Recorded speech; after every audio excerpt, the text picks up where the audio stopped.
Guys, welcome back to another episode of Bar Shifts and Bullshit. I'm your host, Jay Bird, coming to you with Lily Lavender, and we have a special guest here today, Mad Man Moody. Come with some new accents. You like that, don't you? Today's topic is Say It Again. People with accents, people that come up to the bar with accents, and if you have an accent of your own while you bartend. We've got some different takes on all the subjects. I know that I have a fairly thick accent, so I've been told, and I know mine changes from time to time. Uh-huh. And I've actually worked with Moody for a couple years, bartending at different locations here and there, and we've addressed our accents on several times. So Moody, tell us a little bit about yourself and how long you've been bartending, stuff like that. I've only been bartending about 5 years altogether, probably. Before that, I was a high school automotive instructor. Mm-hmm. I worked as a mechanic for a lot of years. Mm-hmm. So a fun fact, this used to be my teacher in high school. My auto mechanics teacher. I'm excited. And you can tell just by Moody talking that he has the type of accent that is difficult for me to understand. Yeah, but at the same time, he comes from the same area where I've been born and raised, so I kind of relate. You're used to it. I get it. I can read this man like a book. But where you can understand him, I can't. Even though I don't. How is that easier for you to pick up? I don't know. I'm the boss. I'm good at that, but I've had a lot of practice. He's grown up in the same area I have, and Appalachian accents get really, really thick in a lot of different areas. Oh God, yeah. And it gets a mixture between strong hillbilly, serious redneck, or extremely, extremely res accents, depending on what direction you're coming from. These people were so isolated here for so long. Mm-hmm. Yeah. And the language is kind of stuck. There's a lot of Irish, Scottish background with these people here. Uh-huh. So this accent in this area is closer to Old English than a lot of people realize. Huh. Yeah. It's just been isolated. A little bit of history behind there. But that's kind of nice.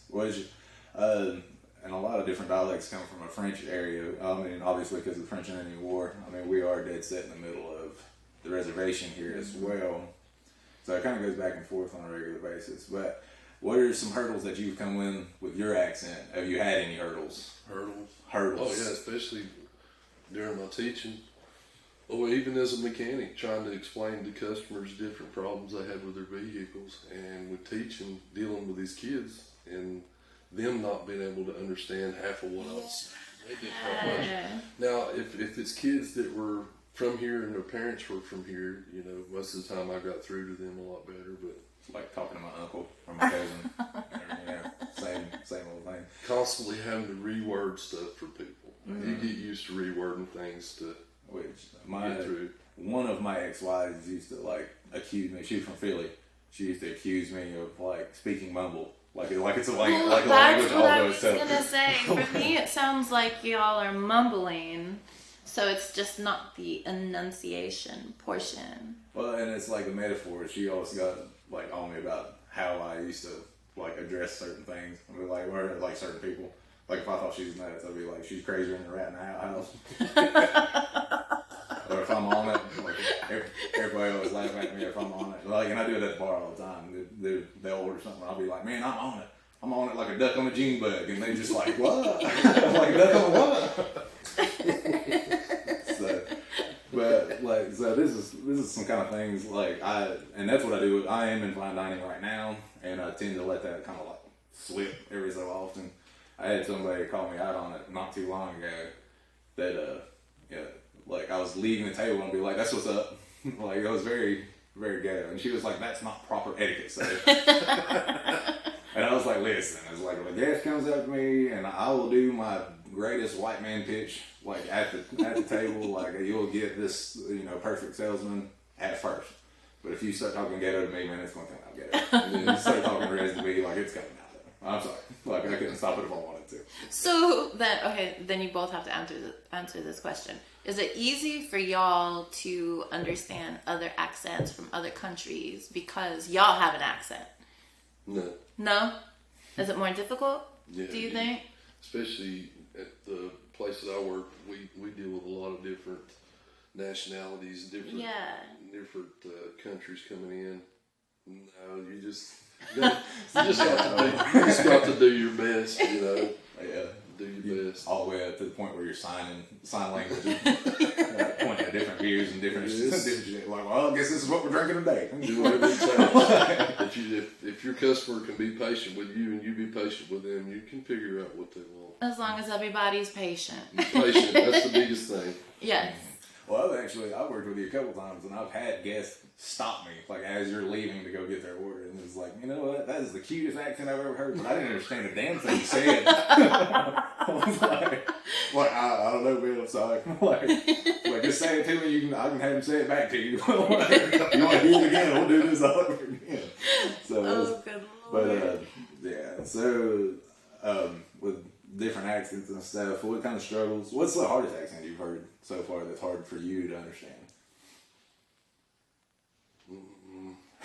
Don't be afraid. Don't be scared. The Asians. Yes. Yeah, dealing with the Asians a lot of times, and they're quicker to get aggravated at you for not understanding them than a lot of people. They are. Yeah. Well, I think especially in the location where we work, they're used to seeing that guest several times over. Because I've met a couple of them in the Asian community where, like, they find a bartender that knows exactly what they want, they go straight to that one. Yeah. That way they don't have to go through the whole conversation of trying to figure it all out. Oh, I've got a few customers like that will come looking for me because they know that I know what they want already. Well, that's the same with the cocktail servers. Like, whenever they went to, like, High Limit or, over there, they didn't want to repeat their order or tell their order to a certain cocktail waitress because they wanted the other one that could understand them. Right. Mm-hmm. So and like I've had people pass to me, they'll be like, man, I don't get it. I don't understand the word they're saying. Please go talk to them, see if you can figure it out. And it's funny is, like, so I've got a small engine repair guy. He's from Louisiana. I can listen to that man talk for 4 hours straight and have a blast with him. I'd probably get 4 words out of him. Like, I really wouldn't understand what he said that's such a hard accent, but there's like a French dialect in that one too. And it just, like, goes on and on and on, man. Like I said, it's fun to listen to. I have no fucking clue what he said, man. Like, it just goes all over the place. But, yeah. So, like, I mean, that's kind of one of the struggles that we go through, like, on that one. But, we was pulling up stats not too long ago. That case study. Lily did a case study on accents and, lying. So, it's kind of come to our attention that most people with an accent are perceived to be big lying. Yeah. And so I wonder why. That has to do with the stereotyping thing. So people tend to stereotype people with certain accents. Well, like, yes. The Appalachian accent is stereotyped as being ignorant, backwoods, uneducated, right? Which is but then completely wrong. So are Irish accents and so are Scottish accents. But when you hear somebody with a British accent, they're perceived as educated. Well, I'm sure that's something that the British have really pushed themselves. Yeah. Funny how that can work out. 007 really just took over the world. He's fucking hot, that's why. I don't care which one, they're all hot. If I run into somebody with a British accent, I'll honestly say I usually take a sigh and bite my lip because I know I'm fixing to... Yeah. Like, I'm about to get riled up real quick. But then some of the biggest con artists in the world are British. Yeah. I mean, but like some of your favorite actors are British as well. Like Sean Connery. It's really hard to ignore that accent. He's like I'm a huge Sean Connery fan, but I feel like I don't know him as a person, but I feel like if I did, I'd hate that man's guts. Like, it kind of comes down. Sean's Scottish. Oh, he's Scottish. He's Scottish. So that didn't even work. That actually plays right into that. Oh man, so I'm getting more and more excited about Scottish accents the more we discuss this. So Sir. What, is that your favorite accent? That's what I will discuss this here in a minute. With my favorite actress, Claire Filani, and she's doing her doing her Doors commercial. Man, that's like my favorite commercial. We'll talk about this later. We'll get back into this. But like I've got to get into that for sure. Yeah, if it's not like a hateful Reds accent, like I'm all for it. Really. Oh, see, there's the stereotyping right there. Hateful Reds. Hateful Reds. Yeah. So, but like I think that kind of goes to the same thing. Like you hear a Southern accent, like a strong Southern accent. How many times do you see it depicted in a movie where they're trying to con somebody, or they do con somebody in the movie? And my favorite example, and I'll go to it every time, is No Brother Where Art Oh yeah, that's like one of my favorite movies of all time. You listen to them talk about the gift of gab, George Clooney and John Goodman, but you say we were talking about it earlier. John Goodman is like. He's got a strong Southern accent, but he has a salesman pitch. He's literally robbing these guys and like beating them up with a Southern Bible salesman. Yeah. It's like sales. And what do I sell? The word of God. It's like the truth, every word of it. Like never misses a beat, never slows down. So I think everybody hears a Southern drawl like that, and they expect to get conned somewhere. Yeah. And it's just the way we perceive that. Like we see it in movies, we see it in like in different situations. You're like, that guy's gonna get me. And I think honestly, that makes it harder for like business loans and going to get credit and all this other stuff. And they'll be like, you know what? I see that you've had 5 years of paying all your bills on time. And he's like, but unfortunately, we need 6. So you also have some actors that go out of their way to use Appalachian accent and they put a positive side to it, like Brad Pitt in Glorious Bastard. He had that Southern accent that he put on for that movie. He did. Yeah, he brought some respect. Inglorious to it. Bastards. Oh yeah, he brought Love some that respect movie. to that. Yeah. What? And I think in a lot of ways it's something that can be respected. And this is a really bad example, but it's one of like Lawless. Oh yeah. And what's his name? What is that? Not Shia LaBeouf, but the other guy. I'm so bad with names. Tom Hardy. Tom Yeah. Hardy. That's his Tom name. did good, but Tom didn't talk much in that movie. Really. No. He really He did. was really the grumpy old didn't say much guy. But that's like a normal thing That's here. pretty normal. Like you get a unless you get uncles uncles that was like that. You Yeah. just didn't speak to them unless they spoke to you. There wasn't no need because you wasn't going to get a conversation to start with. Yeah. Like, you get them to laugh one time and they never stop talking after that. That's like you true. get them tickled for just a little bit, they'll tell you backwoods stories from back in their heyday. Yeah. My uncle's the exact same way. Yeah. I was just gonna say that. Yeah. Had to warm up a little bit. Yeah, you just gotta amp them up a little bit, get them excited about this conversation. So Or a few beers. for beers. Yeah, that white liquor, man. You got the good stuff. Yeah. So obviously we have a really strong accent, guys. So it kind of comes to terms with all that. But you had a couple questions too. Oh, me? Yeah, you. You can say that. So we obviously there's stereotypes when people come up to the bar, and we obviously judge people as they come up with accents. You try not to. You try. Especially over the last couple of years, I've tried my best to be better about that, a little more understanding. Try to be a better bartender, get along with people a little bit better, because at times it only takes one person to kind of get me in a bad way for a few hours, and I try to nip that in the bud, walk to the back of the bar, take a couple of deep breaths, and then go back at it. I think that Try not to. I think that with the stereotypes, with the accents, it kind of goes with the territory. You stereotype different people, different countries, like where they're from, For based off of their tipping pattern. Oh yeah, What we know. I hate to be that dick for sure, but like I do stereotype. Like I can kind of look at somebody and I'll make it seem like, all right, I'm getting 10%. Yeah. I've done that with several people, and some people, don't get me wrong, some people have really surprised me with their accent. I've not had a lot of good experiences. I've had some good experiences, but not a lot of good experiences from people from really far up north. That's always my struggle. And they'll be the first ones to make fun of my accent too. First one. That really flies all over me. Well, And then sometimes my lips sore. yeah, I have to bite my lip a lot. Yeah. So, like I said, I've had a lot of good friends from Philly and a lot of good friends from up New York and Scranton and Horsham and that area and whatever. But like, honestly, our friendships that I've had with those people was born on talking shit to those people. Because I talk a lot of trash, like to the people that know me. You know this. Like we're mean to each other on a regular basis. And but at the same time, like first impressions, I think in our area we work harder on first impressions where people expect it, like in different areas they just expect it to be with that, cool with everybody just because that's normal in their area. Yeah.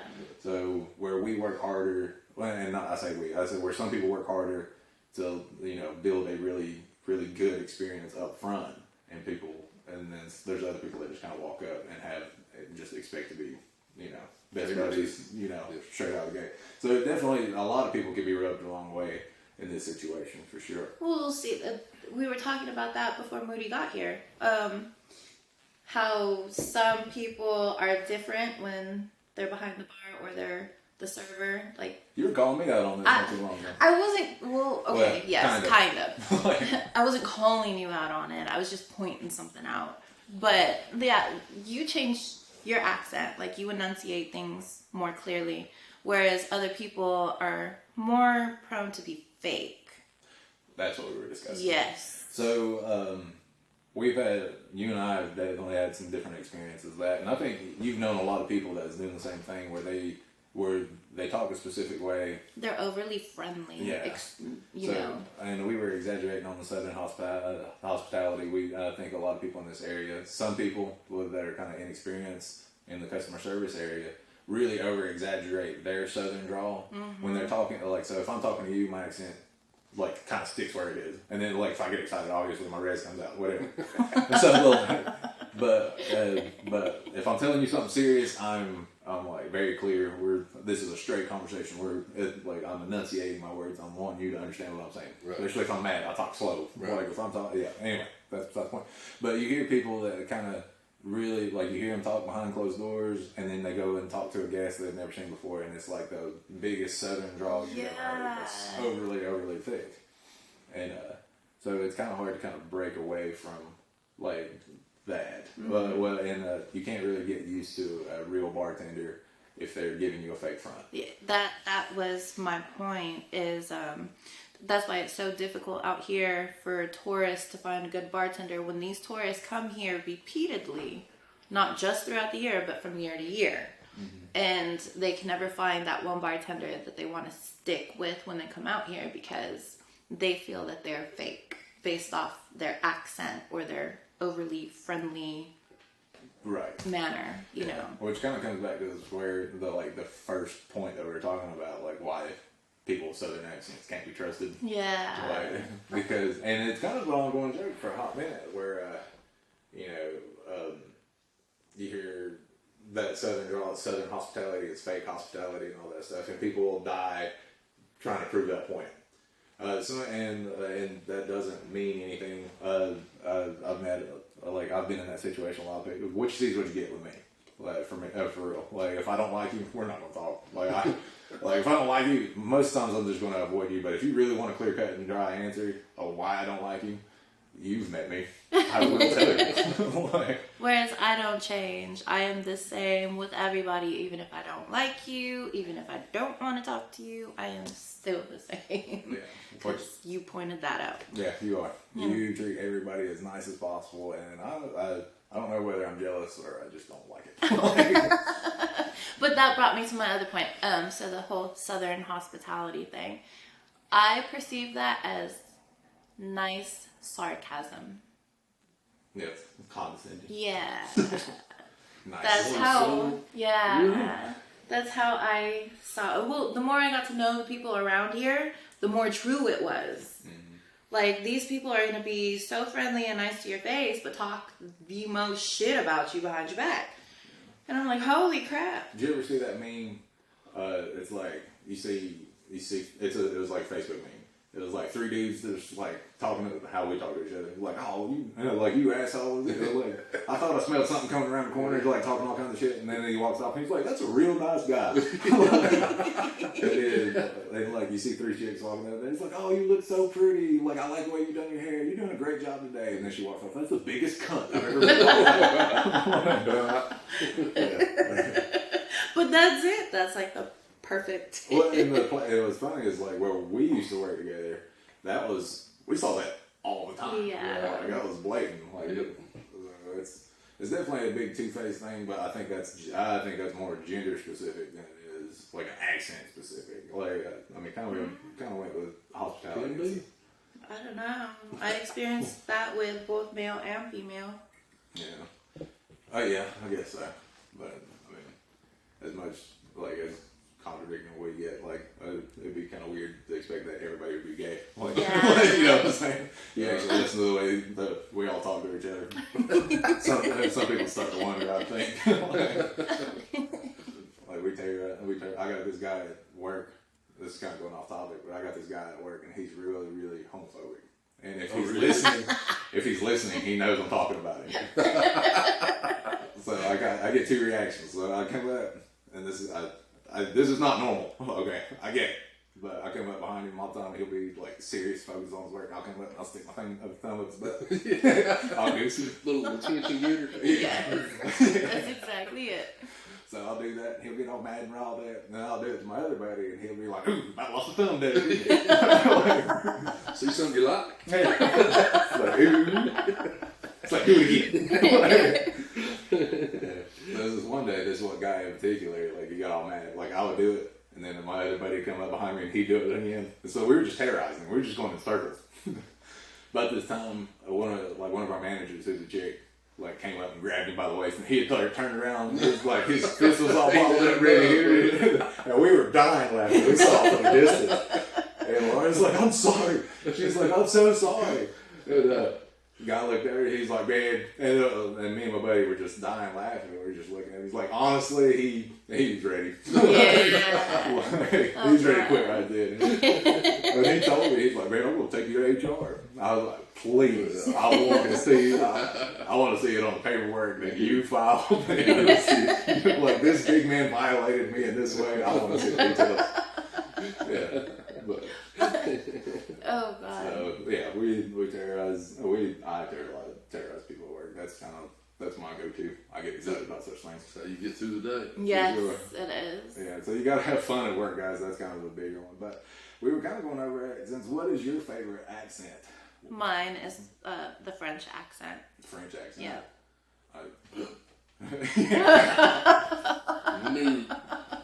It's French, and next to French, it's Irish. I like an Irish accent. I'm kind of into that. Which, yeah, I'm starting to understand my taste in women. Like I keep mistaking, boss women for bitchy ones. Bitchy, psychotic ones. Yeah. So An Australian accent. Oh, I do like an Australian one. Mm-hmm. That is Especially a pretty blonde woman with it. It was like a. I love Anthony Hopkins, and when he was in that movie, The Fastest Indian.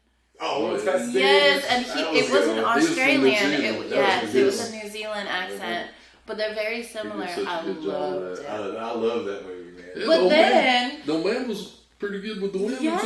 He was just so goofy, man. He didn't care what he said. It's like when that dude came up to him and was dressed like a woman. Oh yeah, and he was sitting there. He was just flirting with him, and she was like, "You do know I'm a man, right?" And he's like, "Prettiest man I ever saw." I said it was Southern Girl. It was New Zealand, but like, it was. But then he was in that other movie, Hannibal. And with that, that one, and with that accent, I could sit there and listen to him all day long. That creepy vibe. No, not so much creepy. Super creepy. You get the creepy after. If you answered the phone and he was on the other end, you go, "Oh shit, swear." They're like, "You don't know me." No, it's the pitch and tone of his voice. Oh yeah, so you're attracted to serial killers. That's awesome. See how that goes. Well, I can't say too much. Like that chick off of this new Scream movie, Scream 6? Yeah. 5 and 6. My favorite scene is in that movie where she like gets that weird look. It's that weird look right before she stabs the dude that's trying to kill her. Granted, she's like the anti-hero in that. But she got that weird look right before she like stabs the dude like 15 times. I'm like, That's pretty hot. That's pretty hot. I can take that shit. Like not the first time somebody tried to stab me. But I am a huge fan of Claire Forlani. And like she's got an English accent. She's English, but she does really, really good accent. Like that's what, as an actress, that's what she like masters, is like being able to change her accent. But it never fails. Whatever I see her in, I'm like instantly attracted to what kind of role she's playing. She did a movie called Beer for My Horses. For a handful of people that's seen it, like she does a really, really, really good southern southern hospitality voice. Like it sounds incredible. But she also has really, really petite English accent. Yeah. I'm really into that. But my favorite is this commercial that she does for Doors. It's a Scottish accent. And she's a boss. It's pretty hot. Yeah, I was kind of into it. I don't know why. But like I watched the video and I was like, damn, she looked good. She definitely looked like she could handle herself. Yeah. I know it. I don't like it. Yeah. I don't like it a lot. Yeah. But we'll actually play that commercial real quick because it's bothering me. It's going to take it to the next level. Because that shit. All right. No, I lost it. No. I am definitely going to throw it up there on Patreon. Oh, Patreon. Yeah. The commercial. Yeah. As you should. Just so everybody knows. All right, we're going to cancel. Oh, no, this is it. Put an infinite. You might be wondering, is this the one you want? Or is it that? Because you never really know what's best till you taste it for yourself. All hail to the drinking man! Are you thirsty, Angus? Thirsty Angus. I'm into that. I was a Doors fan after that. I don't even drink. Well, I drink some scotch, but like, that one got me. Yeah, I'm thirsty. Oh, man. But so, who was one of your favorites? As far as the accent, Accents, beautiful women. Elizabeth Hurley. Elizabeth Hurley. Yeah, by far. Oh, boy. She had that British accent too. Mm-hmm. I saw her in Bedazzled. I was kind of stoked. She's pretty. And the rest of us fell in love with her on what movie? Weird Science? Weird Science, Yeah. Weird Science, yeah. Well, yeah, something about her. I don't know. I haven't watched Weird Science. I really have to watch Oh, it. it is The way she so walks. good. The way she walks. Yeah, damn. Holy cow. Yeah. Well, I saw her in Bedazzled, and I like the accent, but something about being the devil just kind of throws it off for me too. Like I'm into it. I don't hate it. I don't hate it at all. Yeah. So, what are some different tricks that you use? You don't really have an accent. We've discussed I this. don't. Yeah. She does, by the way. She's just like the rest of us. When she's talking to a good friend from like San Diego, or she's talking to her kids, she either gets extremely Latin, and she's very Filipino, by the way. She's not even Hispanic, but she'll come out and she'll like just throw something, like she sounds like Cholo, for sure. Like just a Hispanic gangster. It caught me off guard the first time I was singing. I was like, dang, I was like I feel like you're picking fights over there, you know. I do that No, she's like, no, I talk like this all the time. It's like, no, you don't. No, you don't. Make you want to go hide? Yeah. Well, I mean, like I said, I'm into that one too. It's like I like Salma Hayek when she gets all pissed off and starts singing. Oh, Yeah. She can go on her rants. We used to have, me and a buddy of mine, we used to have another friend that worked with us in fine dining. And she was Cuban. Yeah. And we used to stir the pot, man. We used to like pick on other servers, like so she would get mad at them and just cuss them out in the back of the house, just so like just cuss them out in Spanish, man. I loved it. Like we'd cause problems where there wasn't one, just so we could hear it get mad at people. Like, it was the greatest thing ever. That is hilarious. So I gamed for a long time. And that was one of the things that the people who gamed with me regularly tried to do was get me mad. So they would do anything and everything to piss me off on the mic. Oh, I bet. Just so I could cuss up a storm. Oh, man. I can see that. I definitely do that on a regular basis. Oh, God. Which I like hearing. I like hearing an Hispanic accent when they get mad. I'm just destined to get beat up in my relationship. I think we decided this.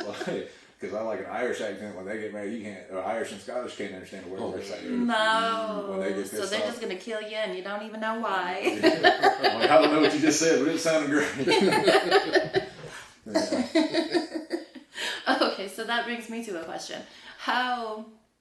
We talked about having a lot of patience handling customers with really thick accents. So how would you handle that? So you couldn't understand them, but you're trying so hard not to get upset over the whole situation. But you still can't understand them, and you're still trying to get their drink. So how do you keep it, how do you keep your cool? Yeah.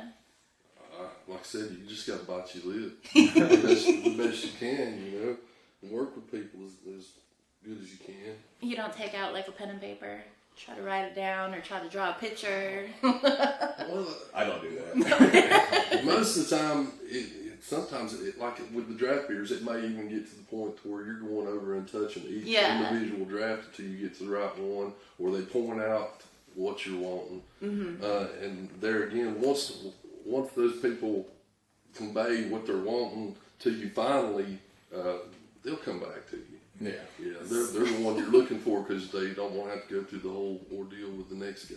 Yeah, that's so difficult. So I had to go through it just a couple weeks ago with one of the servers and a customer because the customers were Arabic and they had really, really thick accents.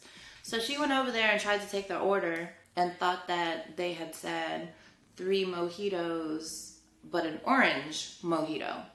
So she told me that and I made them, sent it out, they got it and they're like, no, we think you put something in here. And I was like, what do you mean? They're like, what's in a mojito? And I was like, rum. And they're like, no, we didn't want that.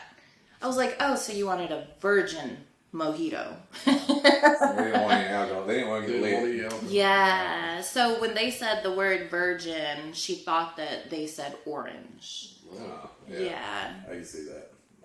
You just got to do your best with situations like that. So I play it off and I use the same line, which it's not a lie, by the way. But I always tell everybody, listen, I'm deaf in my left ear. You're gonna have to really speak up and be clear and slow it down for me. Granted, it's not a lie. I am deaf in my left. I can't really hear real well, but that seems to go over really well with people with really thick accents. So if anybody wants to steal it and be a liar, I ain't gonna judge you. Oh my God. But when people are kind of caused to slow down and you give them a specific reason why you can't understand them, it usually kind of takes the prejudice out of it, and people are usually less angry because they're not being understood from where they come from. Yeah, if I don't understand a person, I usually ask them to slow it down a bit. Yeah. So I would definitely blame it on my impaired hearing for sure, but it seems to help. So. I do it to you all the time. I'm like, wait, what? What did you just say? I get that a lot. Oh yeah, it's actually funny when we're drinking enough. It really is. Because you'll start speaking fast. I can understand you. And I cannot. Yeah, but you'll get excited to tell us a story, and you'll go off, and then I have to reiterate the whole story. Right. And just go all the way through it. Be like, and I hate to say it, but I feel like I'm a linguist. I can translate to the best. Pretty good at what I do. Alright, we're gonna have to wrap this up. Alright, guys, stay tuned for another episode of Bar Shifts and Bullshit. Thank you for listening, guys. And Mr. Moody, thank you so much for stopping by. We appreciate it. I enjoyed it. Alright, until next time, guys.